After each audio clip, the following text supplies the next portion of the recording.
ಪ್ರಸಂಗದೊಳಗೆ ನಾವು ಸುಮ್ಮನೆ ಬಂದಿರತಕ್ಕಂಥವರಲ್ಲ. ಹಾಗಾದ್ರೆ ನಾವು ಹ್ಯಾಂಗ ಬಂದಿವಿ ಎತ್ತುಕೊಂಡ ಕೇಳಿದ್ರ ಭಗವಂತನ ಪಾದವನ್ನ ಮುಟ್ಟಿ ಪರಮಾತ್ಮ ಇನ್ನಿತರ ಜೀವಿಗಳಿಂದ ಜೀವನ ಕಳೆದಂಗ ನಾನು ಕಳೆಯಂಗಿಲ್ಲ, ಹಾಗೆ ಸದಾಕಾಲ ನಿನ್ನ ಧ್ಯಾನ, ನಿನ್ನ ಆರಾಧನೆ, ನಿನ್ನ ನಾಮಸ್ಮರಣೆ ಅಂತಕ್ಕಂಥ ಮಾಡ್ತಾ ಮಾಡ್ತಾ ದಾನ ಧರ್ಮಾದಿಗಳನ್ನ ಮಾಡ್ತಾ ಮಾಡ್ತಾ ಒಂದು ಕಡೆಗಿಂದ ಜ್ಞಾನದ ಗಂಟ, ಇನ್ನೊಂದು ಕಡೆಗಿಂದ ಪುಣ್ಯದ ಗಂಟ ಅಂತಕ್ಕಂಥ ಕಟ್ಕೊಂಡು ಇದು ಕೊನೆಗೆ ನಿನ್ನ ಪಾದಕ್ಕೆ ಬರ್ತೀನಿ, ಇದು ಸತ್ಯ ಸತ್ಯ ಸತ್ಯ ತಂದು ನಾವೆಲ್ಲರೂ ಕೂಡ ಆಣಿ ಮಾಡಿ ಬಂದೀವಿ. ಯಾವಾಗ ನಾವು ಭೂಮಿ ಮೇಗಿಂದ ನಾವು ಆಣಿ ಮಾಡಿದ ಭೂಮಿಗಿಂದ ಬಂದೀವಿ, ಭಗವಂತನನ್ನ ಮರೆತು ಬಿಟ್ಟಿವಿ, ದೇವರನ್ನ ಮರ್ತೀವಿ, ಶರಣರನ್ನ ಮರ್ತೀವಿ, ಸಂತರನ್ನ ಮರ್ತೀವಿ.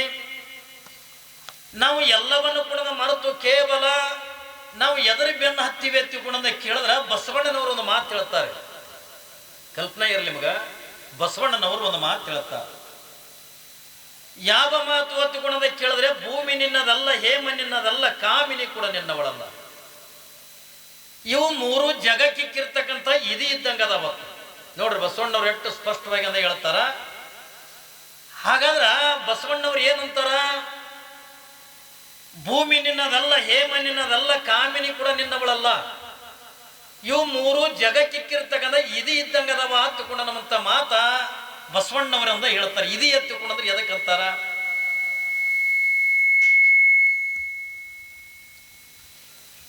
ನಮ್ಮ ಕಡೆ ಎಲ್ಲ ಇದು ಎತ್ತುಕೊಂಡ್ರೆ ಎದಕ್ಕೆ ಕರಿತೀವ್ರಿ? ಎದಕ್ಕೆ ಕರೀತಾರ? ಇದು ಅಂದ್ರೆ ಎದಕ್ಕಂತೀವಿ ನಾವು? ನಾವೆಲ್ಲ ಇದು ಎತ್ತುಕೊಂಡ್ರೆ ಎದಕ್ಕೆ ಕರಿತೀವಿ? ಯಾರಿಗಂತೀವಿ ನಾವು ಇದು ಎತ್ತುಕೊಂಡಂದು?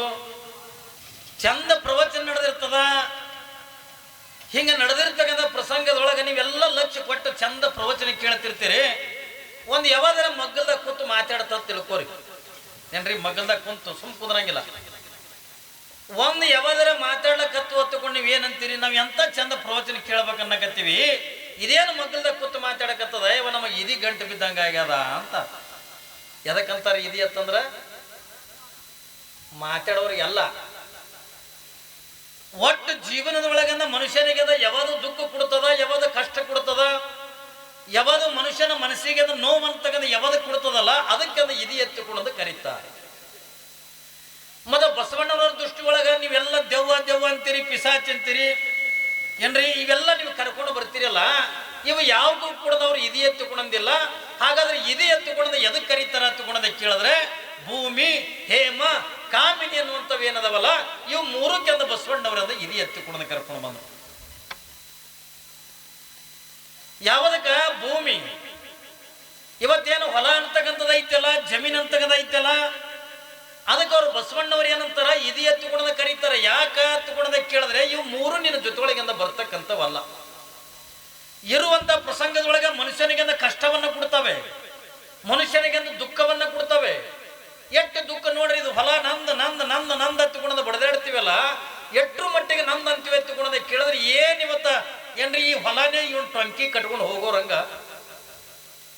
ನಂದ ನಂದ ಅಂತೀವಿ. ಅಪ್ಪಿ ತಪ್ಪಿ ಅಣ್ಣನ ಎತ್ತಿನ ಕಾಲ ತಮ್ಮನ ಹೊಲದಾಗಿಂದ ಬಿದ್ರೆ ತಮ್ಮ ಎತ್ತಿನ ಕಾಲೇ ಕಡಿತ. ಪರಮಾತ್ಮ ಇದನ್ನೆಲ್ಲವನ್ನು ಕೂಡ ನೋಡಿ ಅಂದ ನಗತಾನತ್ತೆ. ಯಾವುದೇನೋ ನೋಡಿ, ಒಂದು ಈ ಅಣ್ಣತಮ್ಮರು ಬ್ಯಾರೆ ಆಗಿದ್ದನ್ನ ನೋಡಿ ಪರಮಾತ್ಮ ನಗತಾನತ್ತೆ, ಇನ್ನೊಂದಂದ ಡಾಕ್ಟರ್ ನೋಡಿ ಅಂದ ಪರಮಾತ್ಮ ನಗತಾನತ್ತೆ. ಯಾಕೆ ನಗತಾನ ಮಲ್ಲಯ್ಯ? ಒಂದು ಅಣ್ಣ ತಮ್ಮರಿಂದ ಪಾಲ ಮಾಡ್ಕೊಳ್ಳುವಂತ ಪ್ರಸಂಗದೊಳಗ ಈ ಹೊಲ ನಂದದ, ಈ ಹೊಲ ನಂದದ ತಿಳ್ಕೊಂಡು ನಾವ್ ಏನು ಒಂದು ಒಬ್ರಿಗೊಬ್ಬರಿಂದ ಹೊಡೆದಾಡ್ತಿರ್ತೀವಲ್ಲ, ಕಚ್ಚಾಡ್ತಿರ್ತೀವಲ್ಲ, ಅವಾಗ ಆ ಪರಮಾತ್ಮ ನಗತಿರ್ತಾನ. ಹುಚ್ಚ, ನಿನ್ನ ಹೊಲ ಯಾವ್ದದ ಅಂತ ಕೇಳ್ತಾನ. ಯಾಕ್ರಿ ಶರಣರ ಹಾಡ್ತಾರಿಲ್ಲ, ಯಾರ ಹೊಲ ಯಾರ ಮನೆ ಸುಮ್ಮನೆ ನೆಚ್ಚಿ ಕುಂತಿ ಅಂತ. ಇದು ಹೊಲ ಯಾರ್ದದ, ಇದು ಮನಿ ಯಾರ್ದದ, ಈ ಜಮೀನ್ ಅಂತಕ್ಕಂಥ ಯಾರ್ದದ ತಗೊಂಡ ಕೇಳೋದು ನಮ್ದು ಯಾರ್ದು ಕೂಡ ಏನೂ ಇಲ್ಲ. ಹೇಳ್ತಾರಲ್ಲ ಜೇಡರ ದಾಶಿಮಾರಿ ಒಂದು ಮಾತು ಹೇಳ್ತಾರೆ, ಇಳೆ ನಿಮ್ಮದಾನ, ಬೆಳೆ ನಿಮ್ಮದಾನ, ಸುಳಿದು ಸೂಸುವ ಗಾಳಿ ನಿಮ್ಮದಾನ, ಎತ್ತು ನಿಮ್ಮದಾನ, ಬಿತ್ತು ನಿಮ್ಮದಾನ, ನಿಮ್ಮ ದಾನವನ್ನುಂಡು ಅನ್ಯರ ಹೊಗಳುವ ಕುನ್ನಿಗಳೇ ನಂಬೆ ರಾಮನಾಥ. ನೋಡ್ರವ್ರು ಎಷ್ಟು ಚಂದ ಹೇಳ್ತಾರೆ. ನಿಂದು ಅನ್ನುವಂಥದ್ದು ಈ ಭೂಮಿ ಮೇಲೆ ಏನೇನು ಕೂಡ ಇಲ್ಲ. ನೀ ಬರುವಂತ ಪ್ರಸಂಗದೊಳಗೆ ನೀ ಯಾವುದನ್ನು ಕೂಡ ತಂದಿಲ್ಲ. ಯಾರೇ ತಂದಾರೇನ್ರಿ? ನಾವು ತಾಯಿ ಗರ್ಭದಿಂದ ಭೂಮಿಗೆ ಬರುವಂತ ಪ್ರಸಂಗದೊಳಗ ನಾವು ಯಾರಾದ್ರೂ ಕೂಡ ಒಂದು ಕೆಲವು ಬಂಗಾರ ತಂದಿವಿ ಅನ್ನೋ ತಿಳ್ಕೊಂಡು ನಾವು ಯಾರು ಕೂಡ ಬಂಗಾರ ತಗೊಂಡು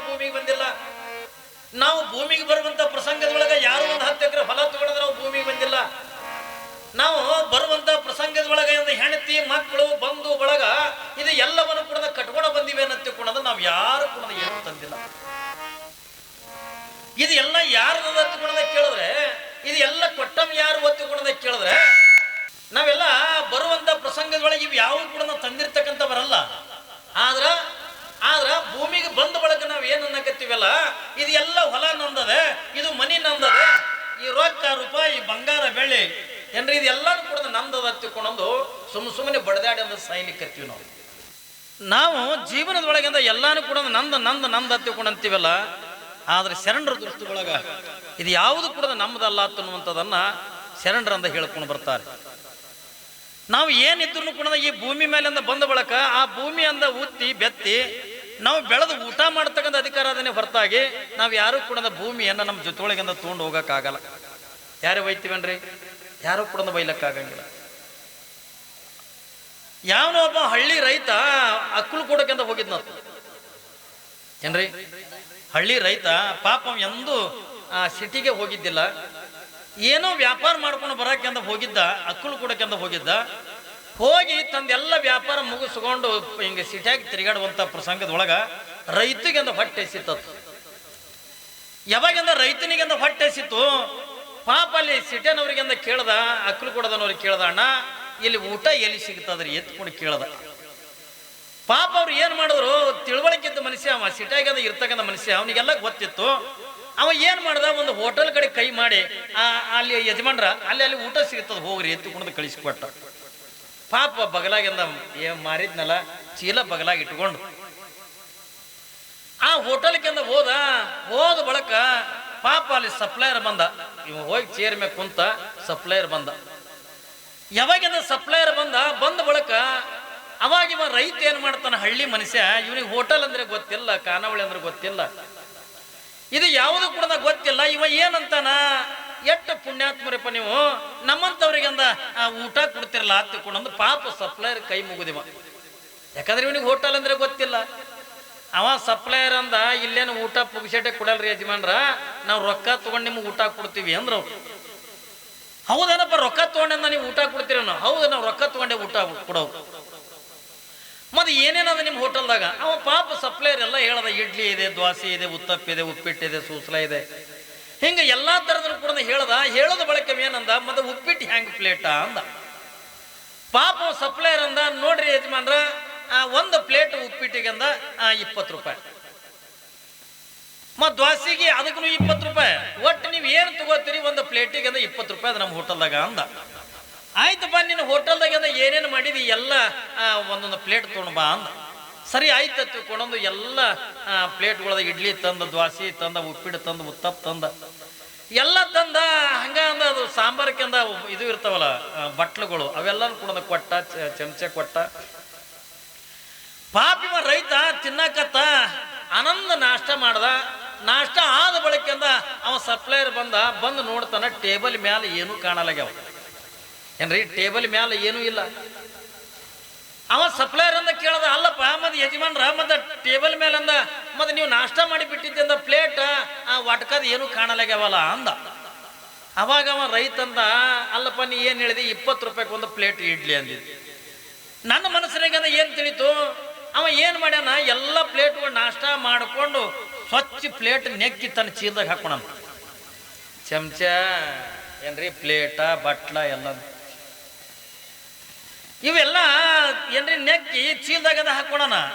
ಅವಾಗ ಅವ ಸಪ್ಲೈಯರ್ ಕೇಳ್ದ, ಅಲ್ಲಪ್ಪ ಯಜಮಾನ, ಮತ್ತೆ ಪ್ಲೇಟ್ ಚಮಚೆ ಎಲ್ಲದವ ತಿಳ್ಕೊಂಡಂದಾಗ ಅವಾಗ ಅವ ರೈತ ಅಂತಾನ, ಅಲ್ಲಪ್ಪ ಮತ್ತೆ ನೀ ಏನ್ ಹೇಳ್ದಿ, 20 ರೂಪಾಯಿಗೆ ಒಂದು ಪ್ಲೇಟ್ ಅಂದ ಇಡ್ಲಿ ಎತ್ತಿಕೊಂಡಂದೆಲ್ಲ, ಇಡ್ಲಿ ನನ್ನ ಹೊಟ್ಟಿಗಾಯ್ತು, ಪ್ಲೇಟ್ ನಮ್ಮ ಮನಿಗಾಯ್ತು ತಂದು ನಿನಗೆಂದ ಹೇಳಿನಿ ಅಂದ.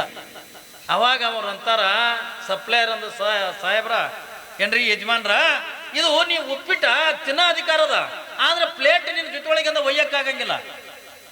ಇಡ್ಲಿ ಇದ್ರೊಳಗಿಂದ ಇಡ್ಲಿ ತಿನ್ನೋ ಅಧಿಕಾರ ಅದ ನಿನಗ, ಆದ್ರೆ ಪ್ಲೇಟ್ ಒಯ್ಲಕ್ಕಿಂದ ಅಧಿಕಾರ ಇಲ್ಲ. ದ್ವಾಸಿ ತಿನ್ನಕ ಅಧಿಕಾರ ಅದ ಖರೆ, ಆದ್ರೆ ಅದ್ರ ಇಡ್ಲಿ ತಗಂದ ಪ್ಲೇಟ್ ನಿನಗಂದ ಒಯ್ಯಕ್ಕಂದ ಅಧಿಕಾರ ಇಲ್ಲಲ್ಲ. ಹಂಗ ಈ ಭೂಮಿ ಅನ್ನತಕ್ಕಂಥದ್ದು ಏನೈತಿ ಅಂತಕೊಂಡು ಕೇಳಿದ್ರ ನಮಗೆ ಇಲ್ಲಿ ಉಣ್ಣಾಕ ಅಧಿಕಾರ ಅದೇ ಹೊರತಾಗಿ ಭೂಮಿ ತೊಗೊಂಡು ಹೋಗಕ್ಕಂದ ಅಧಿಕಾರ ಇಲ್ಲ. ನಮಗೆ ಯಾರು ಭೂಮಿ ಒಯ್ಲಿಕ್ಕಿಂದ ಆಗಂಗಿಲ್ಲ. ಇಲ್ಲಿ ಬಿತ್ತಬೇಕು, ಬೆಳಿಬೇಕು, ಊಟ ಮಾಡಬೇಕು, ಅದು ಆದ್ರೂ ಅನ್ನ ಆದ್ರೂ ಕೂಡ ಯಾರು ಕೊಡ್ತಾರ ಅಂತಕೊಂಡು ಕೇಳಿದ್ರೆ ಅದು ಭಗವಂತ ಕೊಡಬೇಕು. ಭಗವಂತ ಮನಸ್ಸು ಮಾಡಿ ಅಂದ ಬೆಳಿ ಕೊಟ್ಟಾಗ ಮಾತ್ರ ನಮಗೆಂದ ಬೆಳಿಲಿಕ್ಕೆ ಅಂತ ಸಾಧ್ಯಕತೆ ಹೊರತಾಗಿ ಆ ಭಗವಂತಂದ ಬೆಳಿನ ಕೊಡ್ಲಿಲ್ಲ ತಿಳ್ಕೊಂಡ್ರೆ ನಾವು ಏನು ಬೆಳೆಯವ್ರು ನಾವು? ಇದು ಯಾವುದು ಕೂಡ ನಿಂದಲ್ಲ, ನಿಂದ ಆಗಿರ್ತಕ್ಕಂಥ ವಸ್ತು ಇತ್ತು ಹತ್ತುಕೊಂಡ್ರೆ ನಿನ್ನ ಜೊತೆಯೊಳಗಿಂದ ಬರ್ತಿತ್ತಪ್ಪ. ಅದಕ್ಕೆ ಇದು ಯಾವುದು ಕೂಡ ನಿಂದ ಅಲ್ಲ ಹತ್ತುಕೊಂಡಂಥದನ್ನ ಬಸವಣ್ಣವರು ಏನಂತಾರ, ಭೂಮಿ ನಿನ್ನದಲ್ಲ, ಹೇಮ ನಿನ್ನದಲ್ಲ. ಇದು ಯಾವುದು ಕೂಡ ನಿಂದಲ್ಲ, ಬಂಗಾರ ನಿಂದಲ್ಲ, ಹೆಂಡತಿ ನಿನ್ನವಳಲ್ಲ. ಇವೆಲ್ಲ ಏನಂತ ಕೂಡ ಕೇಳಿದ್ರೆ ಜಗಕ್ಕಿಕ್ಕಿರ್ತಕ್ಕಂಥ ಇದು ಇದ್ದಂಗೆ ಅದಾವ. ಅದಕ್ಕಾಗಿನೇ ಶರಣರು ಏನಂತಾರ, ಈ ಭೂಮಿಗಾಗಿ ಬಂದಿರ್ತಕ್ಕಂಥವನಲ್ಲ ನೀನು. ಏನ್ರಿ ಬಂಗಾರಕ್ಕಾಗಿ ಅಂತ ಬಂದಿರ್ತಕ್ಕಂಥವನಲ್ಲ, ಏನ್ರಿ ರೊಕ್ಕಕ್ಕಾಗಿ ಅಂತ ಬಂದಿರ್ತಕ್ಕಂಥವನಲ್ಲ, ಹೆಣ್ಣಿಗಾಗಿ ಬಂದವರಲ್ಲ, ಗಂಡಿಗಾಗಿ ಬಂದವರಲ್ಲ. ಹಾಗಾದ್ರೆ ನಾವು ಎದಕ್ಕೆ ಬಂದಿವಿ ಅಂತ ಕೂಡ ಕೇಳಿದ್ರ, ನಾವು ನಿಜವಾಗ್ಲೂ ಕೂಡ ಭಗವಂತನ ನಾಮಸ್ಮರಣೆ ಮಾಡಕ, ನಾವು ದೇವರ ಆರಾಧನೆ ಮಾಡ್ಲಿಕ್ಕ, ನಾವು ಪರಮಾತ್ಮನ ಪೂಜೆ ಮಾಡಿ ಮಾಡಿ ಮಾಡಿ ನಾವೇ ದೇವರಾಗಕ್ಕೆ ಅಂತ ಈ ಭೂಮಿಗೆ ಬಂದಿರತಕ್ಕಂಥವ್ರು. ನಾವೆಲ್ಲ ದೇವರಾಗಕ್ಕೆ ಅಂತ ಬಂದಿರತಕ್ಕಂಥವ್ರು. ಏನೋ ಎಲ್ಲಾ ಪ್ರಾಣಿಗಳನ್ನ ಹುಟ್ಟದಂಗೆಂದ ಹುಟ್ಟಿದ್ವಿ, ಎಲ್ಲಾ ಪ್ರಾಣಿಗಳನ್ನ ಸತ್ತಂಗೆಂದ ಸತ್ತಿವಿ ಎತ್ತಿಕೊಂಡ್ರ ಈ ಮನುಷ್ಯನ ಬದುಕಿಗೆಂದ ಬೆಲೆ ಬರಂಗಿಲ್ಲ. ಬರ್ತತೇನ್ರಿ? ಸುಮ್ಮನೆ ಏನೋ ಬಂದಿವಿ, ಏನೋ ಹೋಗ್ಬಿಟ್ಟಿವಿ ಎತ್ತಿಕೊಂಡ್ರ ಮನುಷ್ಯನ ಬದುಕಿಗೆಂದ ಬೆಲೆ ಬರಂಗಿಲ್ಲ. ಈ ಮನುಷ್ಯನ ಜೀವಕ್ಕೆ ಒಂದು ಬೆಲೆ ಬರಬೇಕಾಗಿತ್ತು, ಮನುಷ್ಯನಿಗೆ ಒಂದು ಕಿಮ್ಮತ್ತು ಬರಬೇಕಾಗಿತ್ತು. ಏನ್ರಿ ಮಾನವನಿಗೆಂದ ಒಂದು ಏನಾದ್ರೂ ಕೂಡ ಒಂದು ಬೆಲೆ ಬರಬೇಕಾಗಿತ್ತು ತಿಳ್ಕೊಂಡ್ರ ನಾವ್ ಏನು ಪರಮಾತ್ಮನಿಗೆ ಮಾತು ಕೊಟ್ಟಿವಲ್ಲ, ಆ ಕೊಟ್ಟಿರ್ತಕ್ಕಂಥ ಮಾತನ್ನ ನಾವು ಉಳಿಸ್ಕೋಬೇಕು. ನಾವು ಸುಳ್ಳು ಹೇಳಂತ ಜೀವನ ಕಳೀಲಿಕ್ಕತ್ತೀವಿ ಭೂಮಿ ಮೇಲೆ. ಮಾತೆತ್ತಿದ್ರೆ ಅದ್ರಾಗ ಈಗ ಮೊಬೈಲ್ ಬಂದ ಬಳಕ ಪೂರ ಸುಳ್ಳಾಗಿಬಿಟ್ಟಿವಿ. ಯಾಕ್ರಿ? ಮಕ್ಕೊಂಡಿದ್ದ ಹಾಸಿಗೆ ಮಕ್ಕೊಂಡಿರ್ತಾನ, ಯಾವ ಸಾಲ ಕೊಟ್ಟ ಫೋನ್ ಹಚ್ಚೋದನ್ನ ತಿಳ್ಕೊರಿ. ಸಾಲ ಕೊಟ್ಟ ಫೋನ್ ಹಚ್ಚೋದ ಇನ್ನೀಗ ಹಾಕಿ ಕೊಡು ಬಂದಿನಲ್ ಕಾಕ ಅಂತ ನೀವು ಇರೋದು ಕೌದೆಗೆ. ಏನ್ರಿ? ಮಕ್ಕೊಂಡಿದ್ದು ಕೌದ್ಯಾಗ ಹೇಳೋದು ಹಾಕಲು ಕೊಟ್ಟು ಹೇಳ್ತೀವಿ ನಾವು. ಕುಂತಿದ್ದು ಕಟಿಂಗ್ ಶಾಪ್ನ್ಯಾಗ, ಹೇಳೋದು ಮೀಟಿಂಗ್ನಾಗ. ಏನ್ರಿ? ಕುಂತಿದ್ದು ಕಟಿಂಗ್ ಶಾಪ್ನ್ಯಾಗ ಕುಂತಿರ್ತೀವಿ, ನಾವು ಹೇಳಕತ್ತೀವಿ ಯಾರೇ ಫೋನ್ ಹಚ್ಚೋರತ್ತದ ನಾವು ಮೀಟಿಂಗ್ದಾಗ ಇದೀನಿ ಅಂತ ಹೇಳಕತ್ತೀವಿ. ಇರೋದ್ರಿಂದ ಹಳ್ಳ್ಯಾಗ, ಹೇಳೋದ್ರಿಂದ ದಿಲ್ಲಿ. ಯಾಕಂದ್ರೆ ಇವತ್ತು ದಿನಮಾನ ಹೆಂಗಾಗ್ಯದ ಅಂತ ಕೇಳಿದ್ರೆ ಬರೀ ಸುಳ್ಳಿನ ಮ್ಯಾಗ ಜೀವನ ನಡೆದು ಬಿಟ್ಟ. ಹಾಸ್ಕಂದ್ ಎದ್ರು ಸಾಕು ಸುಳ್ಳು ಹೇಳಕತ್ತೀವಿ. ಏನ್ರಿ? ಮನುಷ್ಯರಿಗಂದ್ರೆ ಸುಳ್ಳು ಹೇಳೋದು ಯಾಕಡ್ರೆ ಆಯ್ತು. ಆದ್ರೆ ಪರಮಾತ್ಮನಿಗೆ ನಾವು ಸುಳ್ಳು ಹೇಳಕತ್ತೀವಲ್ಲ, ಪರಮಾತ್ಮ ನಿನ್ನ ಧ್ಯಾನ ಮಾಡ್ತೀನಿ, ನಿನ್ನ ಆರಾಧನೆ ಮಾಡ್ತೀನಿ, ನಿನ್ನ ಪೂಜೆ ಪುನಸ್ಕಾರಾದಿಗಳನ್ನ ಮಾಡಿ ಕೊನೆಗೆ ನಿನ್ನ ಪಾದಕ್ಕೆ ಬರ್ತೀನಿ, ಇದು ಸತ್ಯ ತಂದು ಹಾನಿ ಮಾಡಿದವರು ಇವತ್ತು ಭೂಮಿಗೆ ಬಂದ ಕೂಡ ನಾವು ಎಲ್ಲರೂ ಕೂಡ ಭಗವಂತನ ಧ್ಯಾನ ಬಿಟ್ಟಿವಿ, ಪರಮಾತ್ಮನ ನಾಮಸ್ಮರಣೆ ಬಿಟ್ಟಿವಿ, ಎಲ್ಲವನ್ನೂ ಕೂಡ ಬಿಟ್ಟಿವಿ. ಅದಕ್ಕಾಗಿನೇ ಆ ನಾಮಸ್ಮರಣೆ ಪುನಃ ನೆನಪು ಮಾಡಬೇಕಾಗಿತ್ತು. ಅಂದ್ರೆ ಇವತ್ತು ನಿಮಗೆ ಪುರಾಣ ಯಾಕೆ ಹಚ್ಚಾರ? ಏನ್ರಿ? ಪ್ರತಿ ವರ್ಷನೂ ಕೂಡ ಪುರಾಣ ಅಂತಕ್ಕಂಥ ಹಚ್ಚಲಿಕ್ಕತ್ತೀರಿ, ಪ್ರವಚನ ಅಂತಕ್ಕಂಥ ಹಚ್ಚಲಿಕ್ಕತ್ತೀರಿ.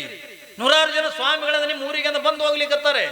ಈಗ ನೋಡು, ಕೊನೆ ದಿವಸ ಅಂದ ನಿಮ್ಮ ಊರಿಗೆ ಎಂಥವ್ರು ಬರ್ತಾರ ಅಂತ ಕೇಳಿದ್ರ ಸಾಕ್ಷಾತ್ ನಿಮ್ಮ ಗುಡಿಯಾಗಿರ್ತಕ್ಕಂಥ ಮಲ್ಲಯ್ಯ ಏನದನಲ್ಲ, ಆ ಮಲ್ಲಯ್ಯನ ಅವತಾರಿಗಳೇ ಆಗಿರ್ತಕ್ಕಂಥ ಶ್ರೀಶೈಲ ಜಗದ್ಗುರು ಮಹಾಸನ್ನಿಧಿಯವರು ನಿಮ್ಮ ಊರಿಗೆ ಬರ್ಲಿಕ್ಕತ್ತ. ಏನ್ರಿ? ಶ್ರೀಶೈಲ ಜಗದ್ಗುರು ನಿಮ್ಮ ಊರಿಗೆ ಬರ್ಲಕತ್ತ.